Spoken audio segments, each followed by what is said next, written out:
Hello, everybody, and welcome to this week's weekly discussion on why Black Lives Matter.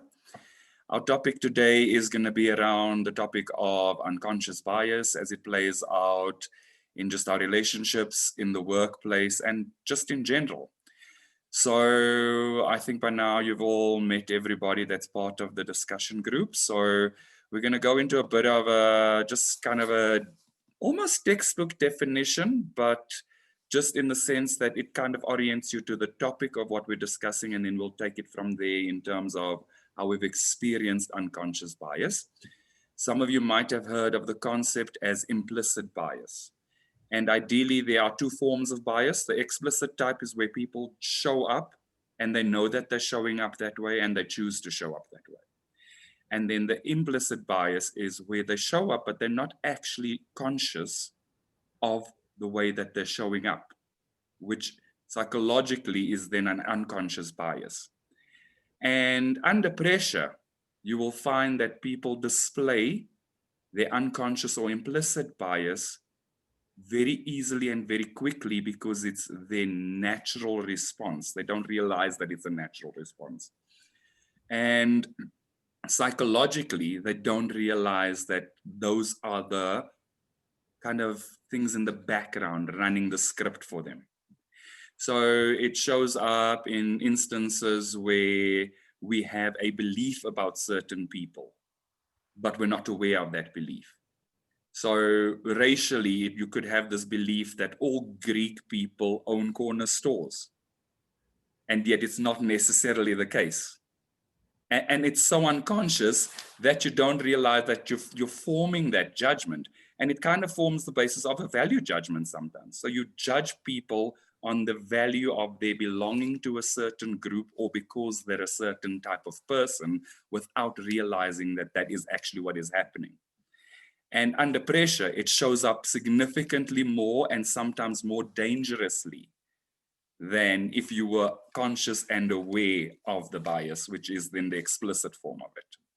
So yeah, I've done quite a bit of work in terms of when I was in corporate leading an HR team and leading the HR space and kind of doing work around managing inclusion and diversity and highlighting to people that unconscious bias is actually the thing that we need to be more conscious of.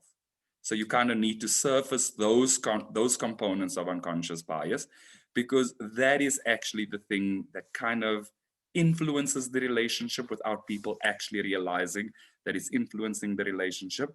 And so people relate based on those unconscious biases without being aware of it. So I'm not sure if anybody else has had any experience in that sense, or if somebody's even just surfaced something like that for you where you were like, I didn't actually think that it existed. It's funny because after our last BLM, I literally experienced a situation where this was happening. I had went to CVS just to get some medicine. And when I came out, now I'm not going to say the different races, but it was two different races of people. So the first man, he has a mask on, he's far away, he starts saying like he needed help. My phone doesn't work. And I was like, okay, like I'll call these people for you. I didn't let him like touch my phone, but I was like, okay, like he was just saying he was stranded and all that. And he had a phone, but it didn't work. Anyway, doesn't matter. So I called the people, none of them answered. Well, then the second guy comes up and starts yelling that I was being scammed and all this stuff. And I almost kind of gave in to fear because like I started walking away because I was like, oh my gosh, like what if I am getting scammed, yeah. You know? And then I realized I'm like, I can't be getting scammed. I just called a phone number for somebody, like what the heck? So then I waited because like God basically told me to wait instead of just like leaving. And then one of his people called back and I was able to say, okay, so-and-so, your brother is at CVS and he needs you to pick him up type thing. But that was like an unconscious bias because like the second man, he didn't even know what was going on, but because of the race of the first man, he just started assuming that I was getting scammed. And so, yeah, I mean, I'm just glad that I didn't give in to fear, because then I wouldn't have actually helped that person, because I would have left and not waited for the phone call. And then I mean, it's not my job, but like that was my job, because God told me like it's okay to call this person. So yeah, I think this topic's very interesting, and it's something that I would like to heal through as well, because I mean I know I still have healing work to do with that. Awesome. Thank you. Then what if you were to feel into that space, what is the healing piece or the feeling that you have right there?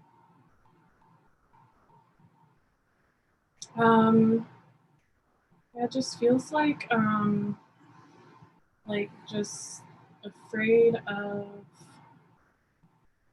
being hurt based on an outside appearance.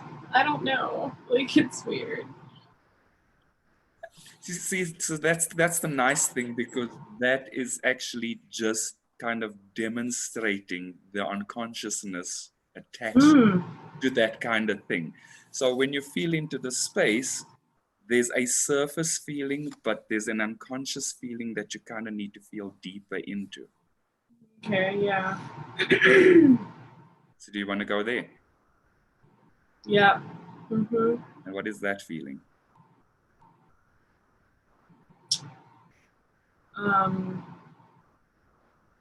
It comes from like me having this like feeling like I'm a bad person. So yeah, that's what it feels like. It's like just like self-hatred. But is it true that you're a bad person? No. So what is the truth in that space? I'm a divine child of God. And do you choose to accept the truth in that space? Yeah. And I choose to love and accept myself How you for feel? who I am. There's a little bit more. Mm-hmm.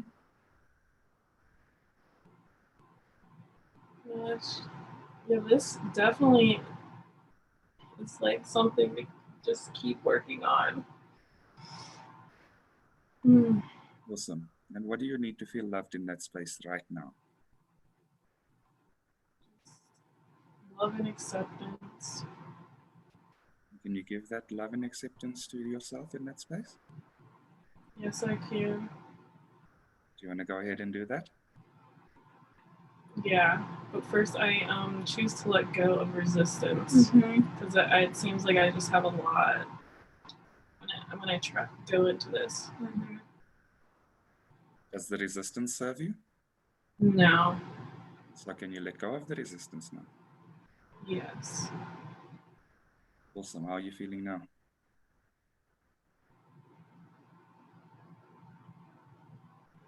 I feel a lot better. Mm-hmm. I don't know if I'm just looking for more problems, but I'm just gonna love myself again. That's perfect.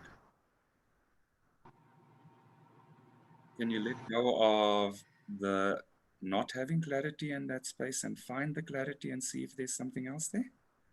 Yes. Yes, I choose to have clarity here. And how are you feeling now?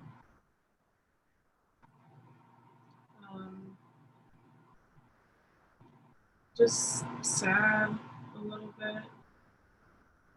What do you need to feel loved right now? Just a big giant hug. Can you give yourself that big giant hug right now? Yes, yes, I can.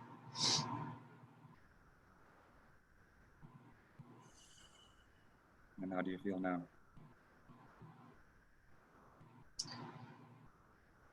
I feel yeah, I feel good now. Whew. Does it feel Yeah. complete?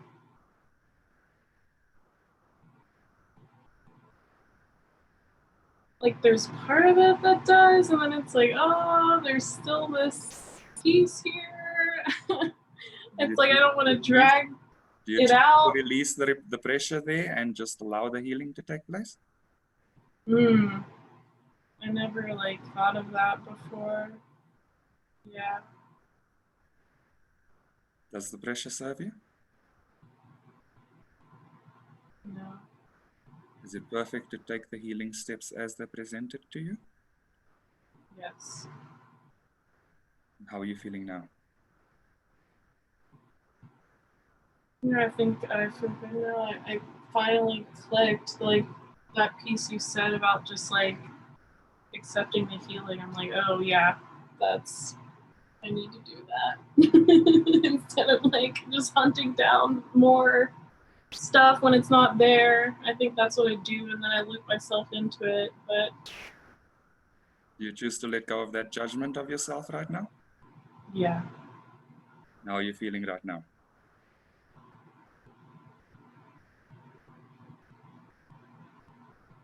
yeah, I feel good now. Awesome. Does it feel complete?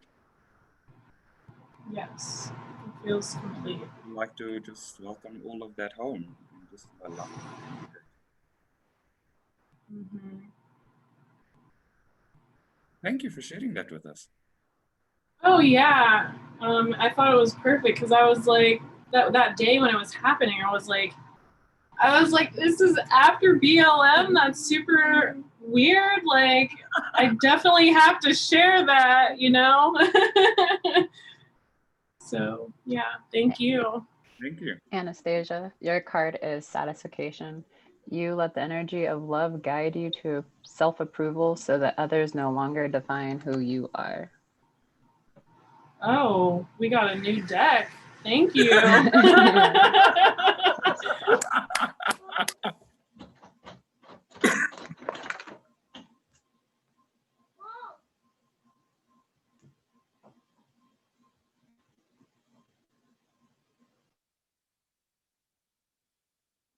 How's everybody else feeling around this topic today?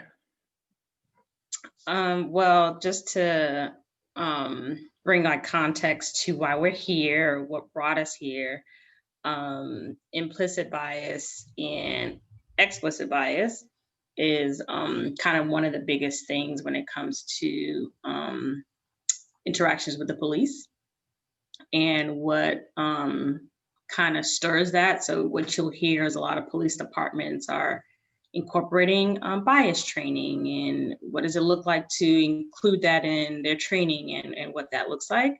But the thing about it, it's unconscious, right? And so it's also, there's a lot of different communications about bias. One, some people don't even believe that it exists, in terms of I have unconscious bias. I don't have an unconscious bias. Like, you know, like there's a denial that that even exists. So that's like one layer.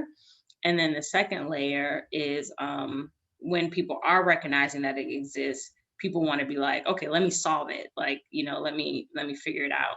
And I think this is a beautiful place for this work to thrive in, because it's talking about what's conscious and what's unconscious. And this work is about raising our consciousness, right? And so part of it is acknowledging that we do all have bias. And so that's the I don't know what the best word would be for it, but that's the good thing, I guess, about bias, is that we all have it. And so it's something that we all get to heal, right? Like, it's not specific to one person. So for someone to say like, I don't have any biases, you're lying to yourself. Like, you know, that's not true. And bias can be good things too, right? Like, I have a bias against those who went to my college. I'm a Florida State Seminole until the day I die. And whoever else is a Florida State Seminole, I'm here for you. And, you know, I come along with you. But what we want to recognize is what's like not conscious.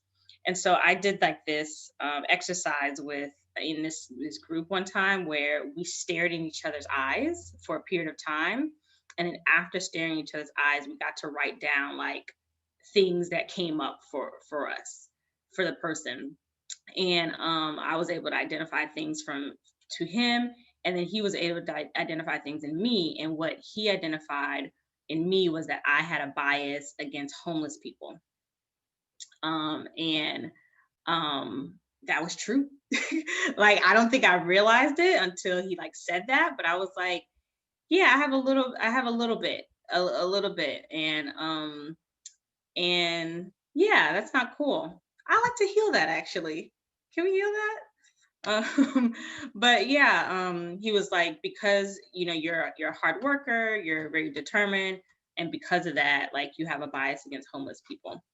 And so yeah, like that's a thing too. And so our biases run the gamut in terms of what we would be biased against. It's not just racial bias, for sure.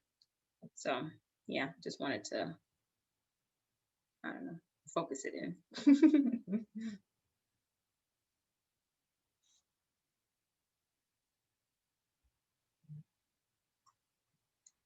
And there's a test by Harvard where you can take an implicit bias test.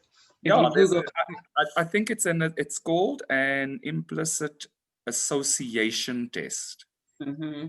And what it does is one of the interesting parts of the results is they show you pictures of various people. And one of the results was that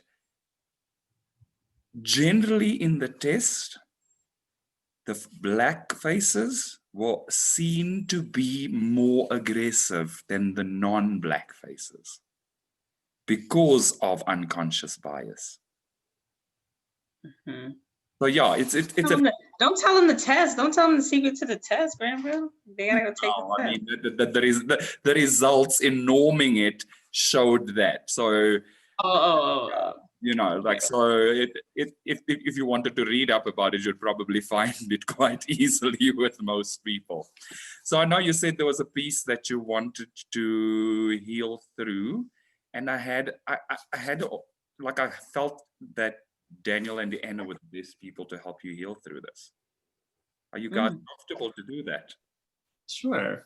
Thank you. Yeah. Great. So what do you feel when you go back to that space where you're feeling about homeless people? Allow yourself to go there and just see what comes up.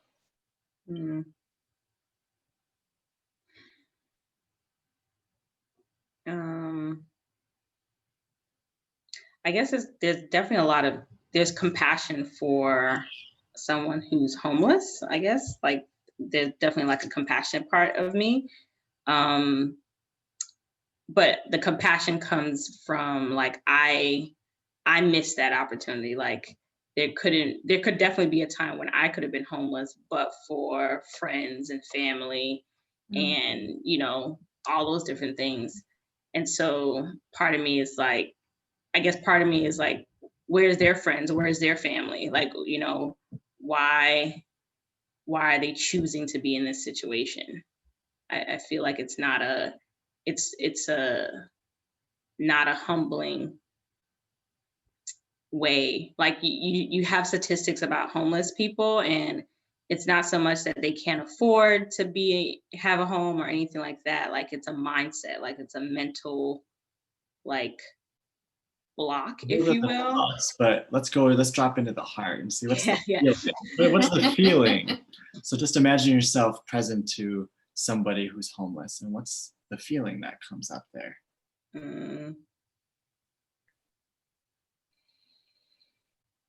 Like, why are you choosing to do this?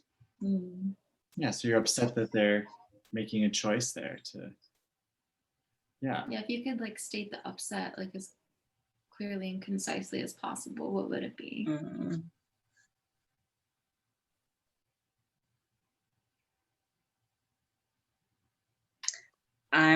I guess, like, I'm upset that they're not looking for a solution. Perfect. We love step one. Yeah, so what's step two here? I'm upset at myself because I'm not looking for a solution. Yeah. Right. We'll be like you're not looking for yourself. I'm not looking for yourself. I'm upset at myself because I'm not looking for myself. All the nouns to pronouns. Oh, okay. Even if it doesn't like make sense, you feel it. Do you feel where that's true?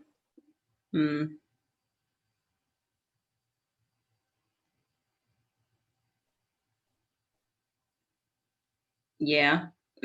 Yeah. Do you see that part of you that's not looking for yourself? What does she need to feel loved right now? That she can make a new choice. And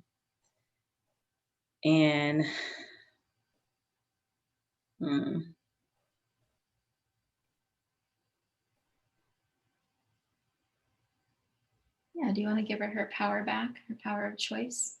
yeah. That I can have my good now. Yeah, you've got God, right? Yeah. Yeah, how does that feel?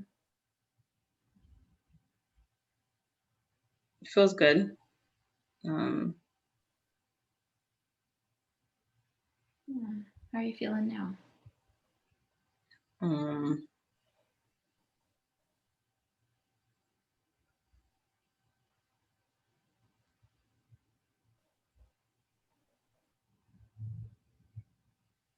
There's still a little of like, I'm still like going back to the upset for homeless people, I guess.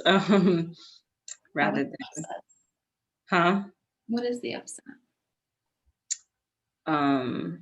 like I want them to make that choice too. Do they have God? Does everyone have God equally?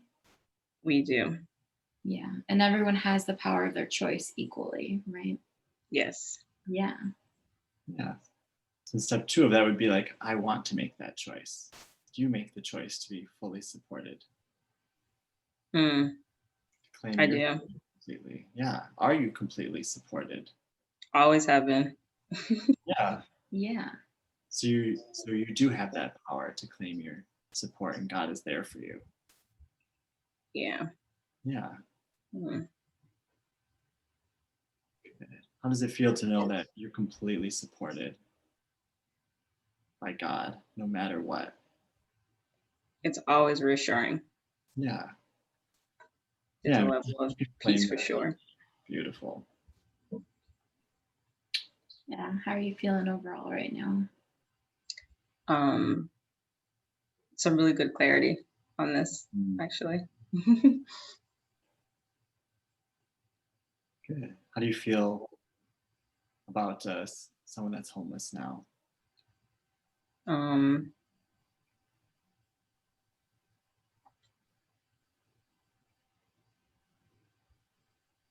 That God is providing for them. Yeah, exactly. Always. Always. Oh, I'm gonna tear up.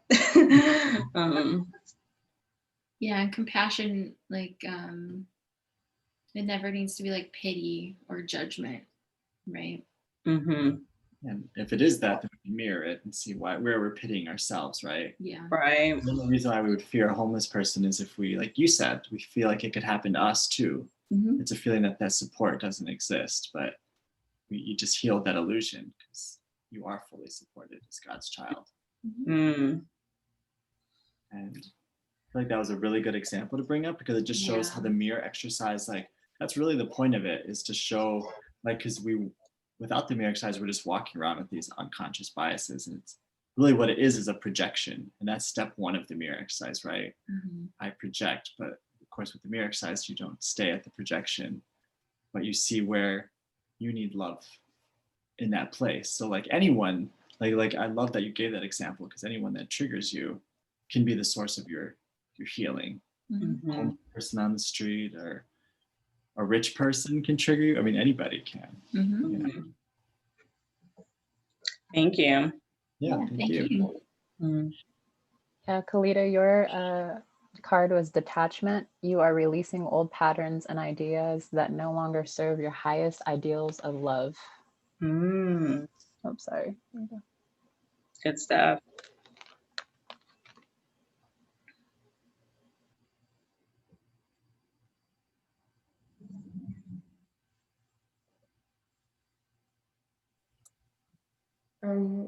I kind of realized that sometimes implicit bias can, well, from my personal experience, I see the consequences of implicit bias inside of an ethnic group more than within several ethnic groups. If, yeah, well, for an example is like sometimes there is a security team inside the mall, and a lot of them are people of color, and yeah, the people that are most often arrested are like young people of color as well, because they are I don't know, feared or suspected of having robbed something inside the mall, for example. And yeah, it kind of makes me sad to see that, yeah, unconscious bias are from our upbringing and cultural beliefs. And then even within a minority, it has like enormous consequences.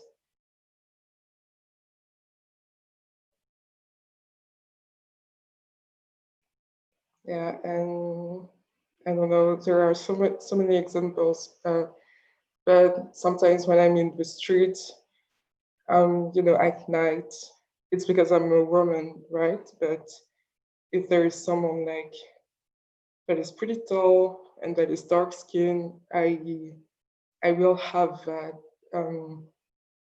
you know, that moment of panic where I fear that I will be, yeah, that I will be in danger. Or I used to have that. Yeah. I think that's really weird because but it really shows that it's not something that I decided consciously.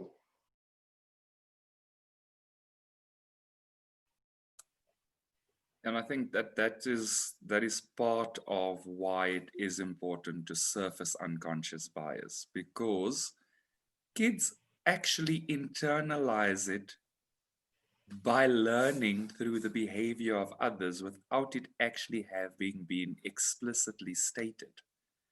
So it becomes a pattern that's repeated, but it's not a pattern that's necessarily taught. So it becomes even more difficult to root out, because if it doesn't become conscious, it doesn't come into our awareness, there's no real work done to actually undo the mess that unconscious pattern and that unconscious heritage has actually taken place, because you don't know that it's happened. And that is why the work around unconscious bias has been such a significant piece of work in psychology as well, because it's not just like with the example that Khalida brought up, it's not just about race or groups of people. It could be as simple as this one time that light shone on this person in that way, which made me feel unsafe. So anybody that is similar in any form to anybody that was around at the time would make me feel unsafe.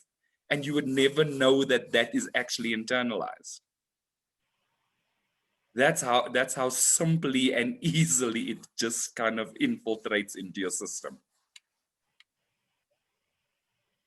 So do you feel like there's a piece of healing that you need to do in this space?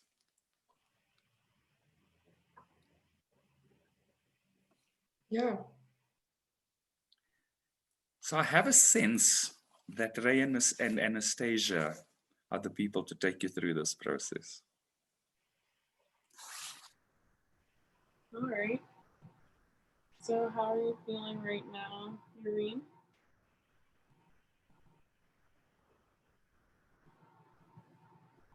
I feel kind of sad. Mm-hmm. And what do you need to feel love here?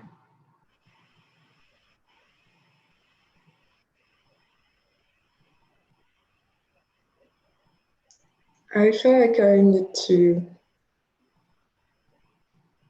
see myself clearly and accept myself. Yeah, do you choose to see yourself as a divine child of God? Yeah. Mm-hmm. Yeah, just love yourself up here.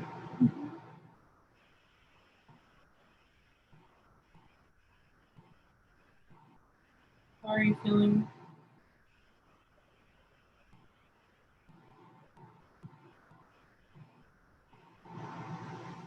I feel better. I can tell, actually. Mm-hmm. It's like as soon as I started helping you, it was like I plugged in. Yeah, it's like you connected the dots. Also. Yeah, yeah. Thank you. Is there anything else that you're feeling? You want to check in one more time?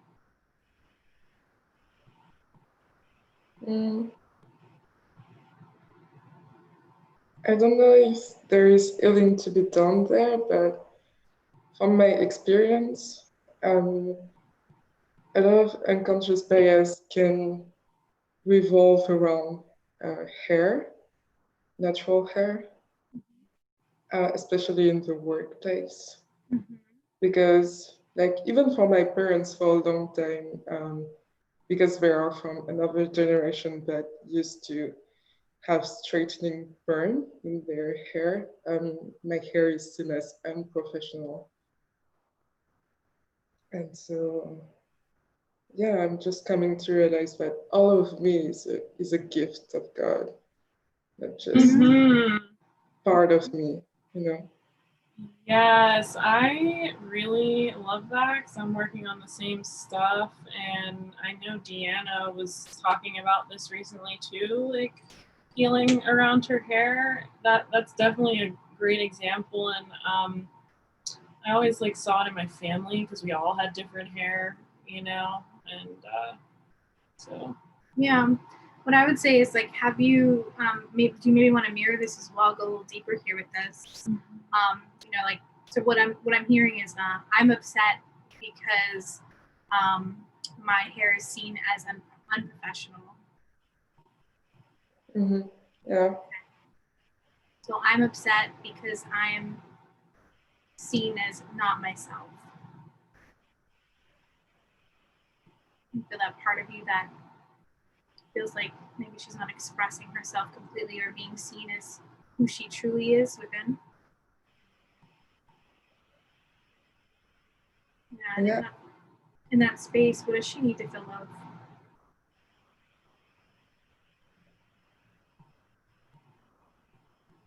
Just a big hug and to be set free. Yeah. Yeah. Yeah. Is she enough as she is? She is. Is she a professional as she is? Mm-hmm. Yeah. Does anything on the outside matter to who she is? No. Beautiful. And how does that feel now?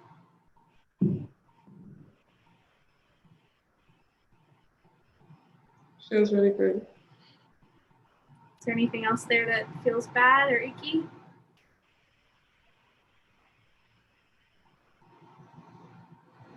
I feel like there's something more that I can tell. Yeah, what is that feeling?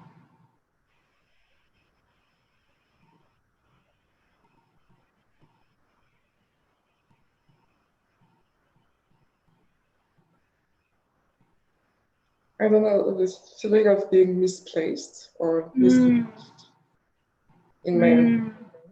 Yeah. Yeah, can you go to that part of you that feels misplaced or mismatched? What is she asking for in that place? Lots of love. Yeah. Give her that. All the love she requires. Listen out.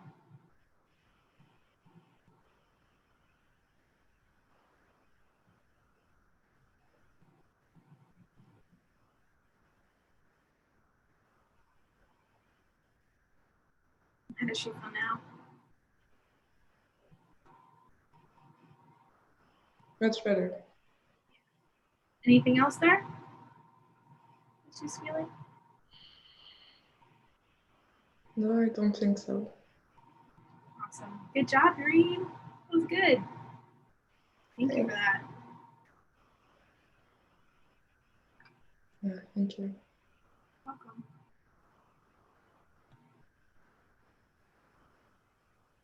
Kalida, I'm not sure if you mentioned it, but there was a component of racial profiling in dealing with the police. I don't know if you brought it up or was it you? Yes. So what I wanted to just check with you guys, how you feel about the concept of unconscious bias in that algorithm of racial profiling when it comes to dealing with the police.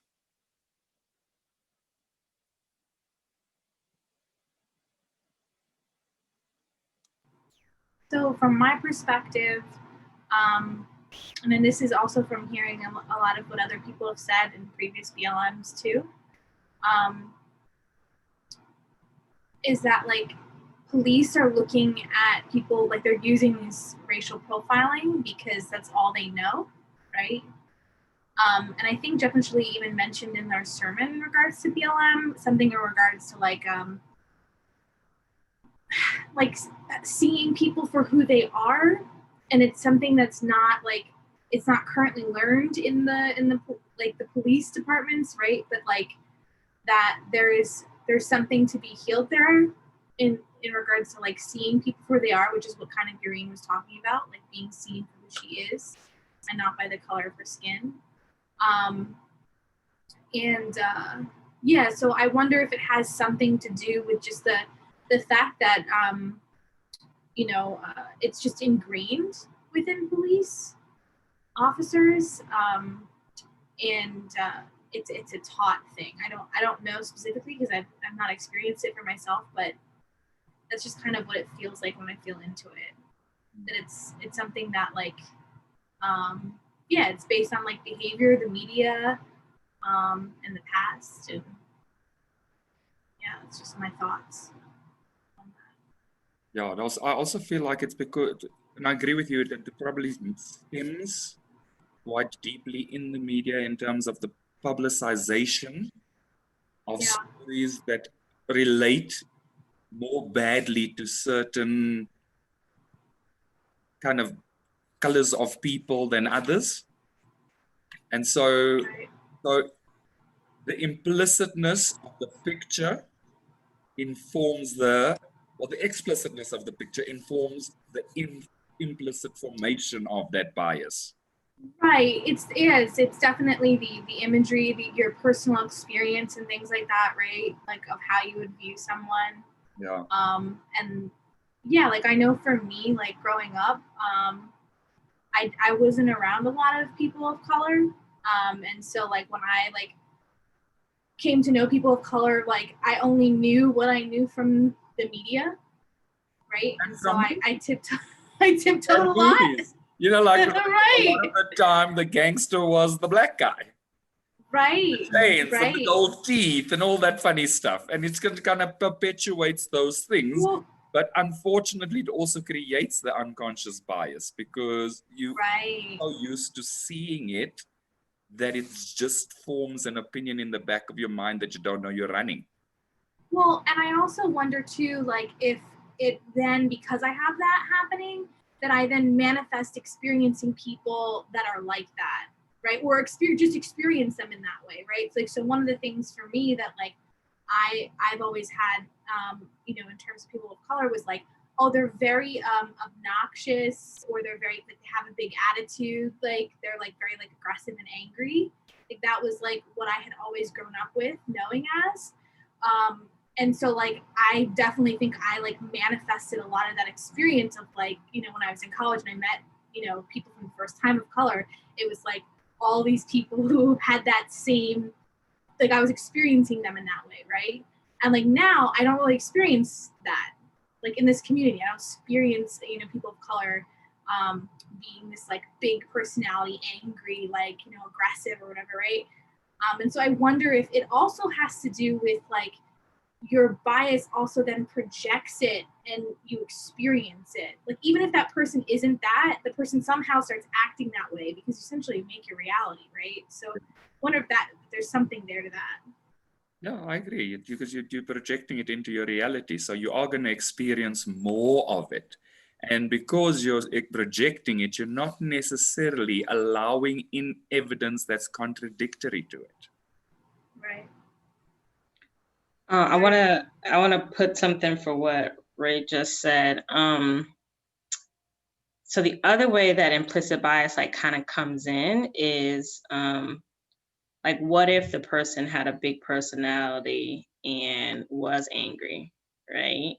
What if that person, they'll look different from the perception that, you know, of whatever race or socioeconomic status or whatever that was connected to. And that's where the implicit bias comes in, because it's okay to be angry, right? It's okay to have a big personality. What we want to shift though is like what we attach to that, or who we attach to that can only be that, right? And so can not Black people be angry and have big personalities and everyone else can? Or and so that's like the deep work that we have to do, because it's these things that just attach to one group and it doesn't go for anybody else, and it tends to be the quote unquote negative things, but it's just things, right? At the same time. Yeah. Yeah, and like I was also thinking too, as you were saying that, like,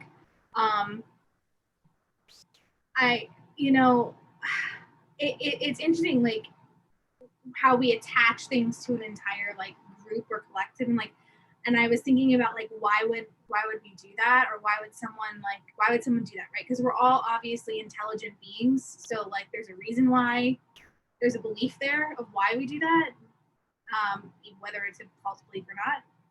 And I was thinking about it, it's like, I think there's like this false idea of like you're protecting yourself by creating these things so that it just like runs its course so you can just be safe. And like that's the false belief. Because like, especially like in regard to like the negative beliefs, right? Like the negative connotations of like this false of, oh, well, you know, like kind of like with your story, if I just believe that this general type of person, if they approach me, I know not to talk to them because this presented to me is gonna hurt me in some way, right? So it's like this like false sense of protection or safety that we believe, that like unconsciously that we believe having that does. Does that make sense at all?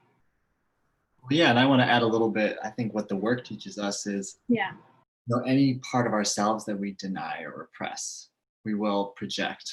And I think like when I look back at like, you see movies where it's like in the 50s when like the civil rights thing was happening, like we've come to see that white people were projecting so much of what they were afraid of onto Black people and created this, Black people are violent, but then you saw white people beating them with clubs, when they would sit peacefully in a demonstration. And so this work helps you to see that whenever you feel that, like you probably weren't, what I was feeling from that is you probably weren't given permission. I had this experience as a white person to be angry. A lot of white people weren't given permission to be expressive or angry. And we projected that suppression onto somebody else, right? So yeah, how does that, I'm just curious, checking with you now, how does it feel now to be able to be that? To be angry or to express yourself, all those to things. express myself? Yeah, I mean, yeah, it feels good. No, I definitely agree with like what you're saying in terms of like projection. Like I recognize that like everything that we experience our reality as a projection, right? So it just doesn't serve anybody to like see people in a specific way. And like the thing for me is just recognizing that my safety comes from God, right? Like I don't need to like try and like create patterns and like try and protect myself from others. I also had been healing an upset around like being taken advantage of too. And it was all this like same thing, right? This feeling of like, oh, ego is gonna somehow like having ego protects me, right? That was a false belief. Yeah, and yeah, ego wanted me to believe that so that I would keep it around, right? Yeah, but I don't choose that because I know that my safety lies in God.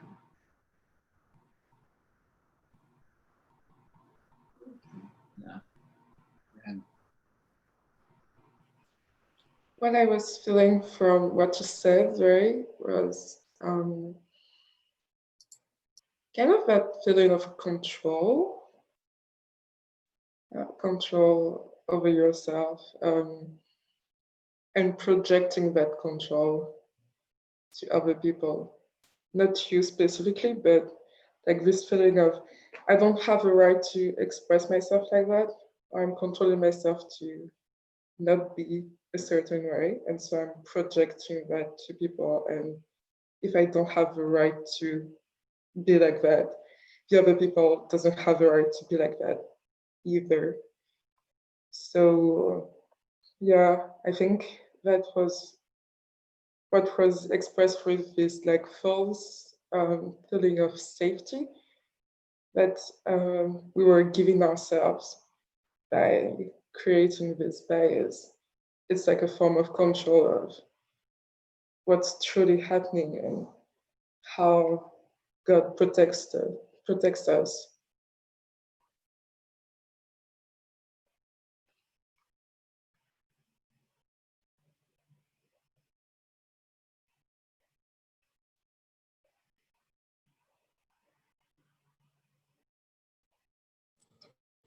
I have something. So I think this pertains it, but like back to the policemen, and how they like not how they act, but what they do. Because like in the media, in the news, you know, people of color are shot because they're holding up a phone, right? And then you have white people who kill, like shoot people, and they bomb people, and then the police, you know, they get them. And they're like, "Oh, here, you want some water? Here, like, let me uncuff you," right? Like, it's just I don't understand. Are police trained that way? Like, are they trained to be afraid of people of color? You know, like, and like, are they projecting just how afraid they are onto people of color? You know, it doesn't sit right with me because I see it, you know, like a white man is allowed to, like, he shoots people and is allowed to walk free and not be handcuffed and, oh, let me buy a cheeseburger. Are you hungry? And, you know, a black man who's selling CDs is just like shot for no reason. You know, I don't know what the core of that healing is. You know, I feel like it's something that needs to be healed. I don't know if anybody has like the next piece, but I feel like this is just something important to bring up around that, because I feel like policemen, like, they develop that bias, and it's just there for people of color. Like, and I don't know. I don't know if anybody has thoughts on that. I'm glad you brought that up, because it kind of was like, it came to me, it was like, it feels like a lot of police officers are police officers because their father or their grandfather was a police officer. Like, it runs deep in the family, it seems like. There's generations of like brothers and uncles who are all part of like police forces. And it seems like usually a chief or someone who runs the police force is there for a long period of time. And so it is something that I feel could almost be taught. I also know of like just having friends and family who have been in the police force who have talked about like if if someone feels one way, but the group feels the other way, that one person just needs to keep their mouth shut and go with the group. And so a lot of it is having to almost like have to keep themselves safe within the force, because I don't know, like a feeling of something happening to them. And I feel like that's why we don't see a lot of police officers of color. And if we do see a lot of police officers of color, they, a lot of the times, I guess, are not corrupted, but having to side with one way to keep themselves safe as well. I feel is like the feeling there is like really having to like, they're wanting to do something right, but feeling like they may be killed or they may be in trouble or something happening to them because they're choosing to go against what the rest of the force goes against. Does that make sense? So I definitely feel like it's learned within their training. Yeah. How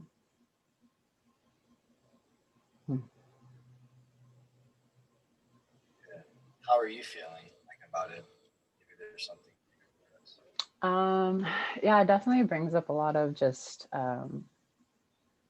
sadness, because like you said, it's like some of our biggest school shootings and stuff like that have all been mostly Caucasian men. And so, but yet we're all still so fearful of people of color, which it just feels like I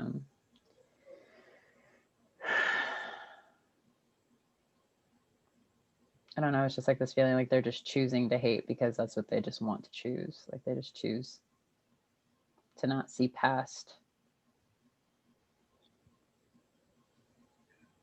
color, really. Yeah, it's just really just a lot of anger, a lot of confusion. I choose to release the confusion and the anger. Yeah. Is there still, like judging yourself for your skin color? Yeah, absolutely. I mean, growing up, I just from movies and just what I was told is just like most Black people end up in jail if they don't go to college. If they don't pursue their education, they most likely will end up in jail type thing. And so making that same like bias assumption, I've done the same thing of like, oh, like because they're of color, they've either been in jail or they're probably headed that way. Like what's coming up is like this feeling is like that's in like been in like that's just where they're supposed to be. That's like what I've been told is like that's where you'll find them. And so it's almost like this feeling of like that's where they're supposed to be, but knowing that that's completely wrong, that's completely false. And I think that's where that judgment is coming up from. Yeah, so do you choose to release that? Yeah, I do choose to release that completely. Yeah, making you see yourself as a divine child of God, right? Mm-hmm. You're nothing less than that. That's just who you are. That's how you were created. Yeah, absolutely. Yeah, I choose to just fully accept myself here.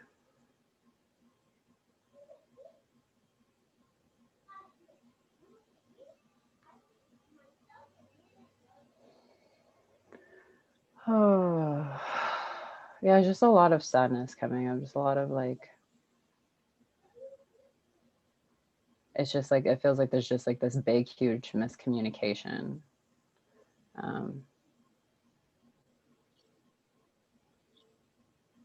Between people, between color. So this part of you that you're not communicating.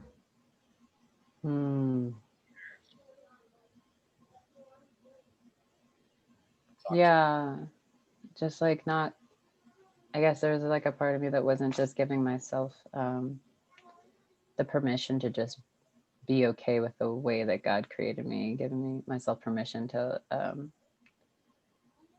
embrace who I am, embrace the way that I was created. Is more like I have to like hide it or like shy away from it.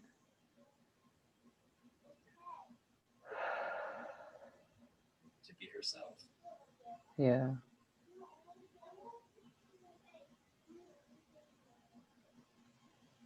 You're not separate from God. No, I choose to release that thought that I'm separate from God. or that my brothers and sisters are separate from God. I think that's the upset too, is like I'm somehow thinking like these police officers are separate from God. And that's not the truth.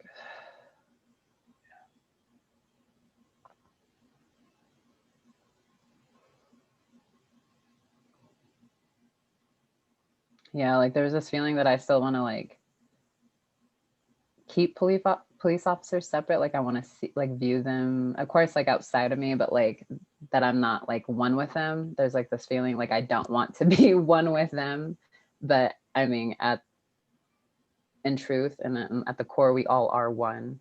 And there's a part of me that doesn't want to be like, I'm like deflecting it. But at the same time, that's like a part of me deflecting God, and I don't want to do that. Let God in this area. Yeah. Release your resistance. Yeah, choose to release resistance here.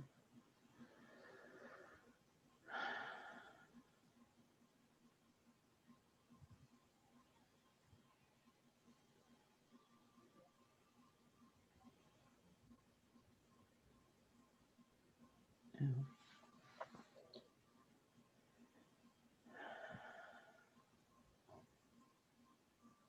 Yeah, I'm feeling much better here.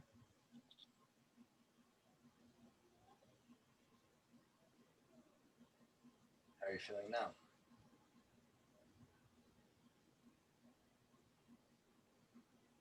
She just wants to be able to see the God in everyone. So I choose to just give her permission to do that. It's like, instead of like looking at them negatively right away, it's like, okay, if that's how I feel, then let me see if I can find the good and the God in them first before I make that choice to just look at them in a negative mindset. Because that's what I want, is I want them to look at me with love and the God in me first, instead of looking at me negatively. You can see that they're only helping you. What was that? And you can see that they're only helping you heal and love yourself more, right? Yes, exactly. Exactly. Yeah, and you're doing the same for them. Yeah. Yeah, I just choose to see the God in everyone and the God in myself. And choose to see that we are all one. There's no need to keep feeding the separation or feeding into that illusion. And can you claim how important you are? Yeah, I choose to claim myself, my importance, my value. Yeah, what you're doing is really like the world, you know, what we're all doing here is Mm-hmm.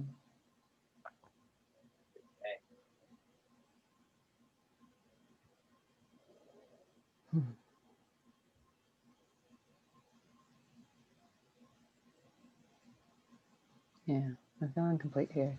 Wow, I feel much better. Thank you.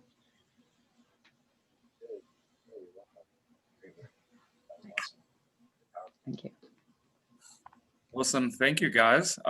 We are at the end of our hour. So I do believe that there's a continued piece on this conversation. So I think we should continue it next week. So I want to say thank you to everybody for joining us this week. Please look out for our video on the Church of Union YouTube channel and like and subscribe. And we will see you all next week. Thank you for joining us. Bye.